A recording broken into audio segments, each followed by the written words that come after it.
मी जे काही बोललो असेल त्याच्याने कुणाच्या भावना दुखवल्या असेल तर मी ते माझे शब्द मागे घेईन. मी जे काही बोललो असेल त्याच्याने कुणाच्या भावना दुखवल्या असेल तर मी ते माझे शब्द मागे घेईन. मी जे काही बोललो असेल त्याच्याने कुणाच्या भावना दुखवल्या असेल तर मी ते माझे शब्द मागे घेईन.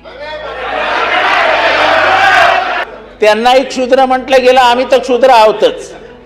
त्यांनाही क्षुद्र म्हटलं गेलं, आम्ही तर क्षुद्र आहोतच. त्यांचा राज्याभिषेक करताना त्यांचं कुंकुम टोळ अंगठ्याने केलं, पायाच्या अंगठ्याने. लिहिलंय, पुस्तकात वाचा, पुस्तकात वाचा.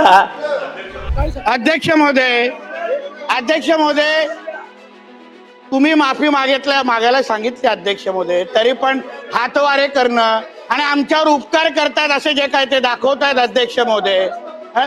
उद्या काय हे लोकांना कोणाच्या त्या औरंगजेबाला खुश करण्यासाठी, त्या टिप्याला खुश करण्यासाठी हे कार्यक्रम करतायत का?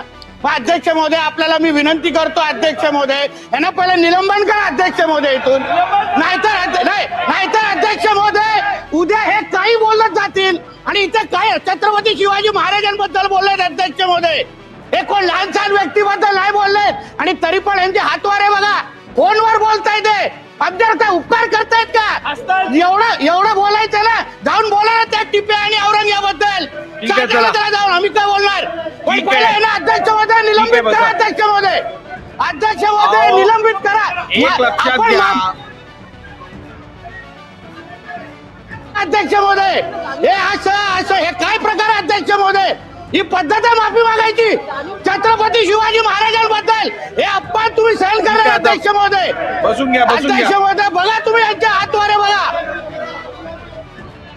मी पालन दिलगिरी व्यक्त करतो. झालं ना, आता दिलगिरी व्यक्त केली, ठीक आहे.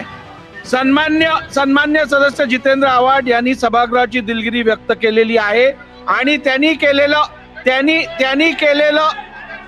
केलेलं वक्तव्य हे मी रेकॉर्ड वरनं काढत आहे.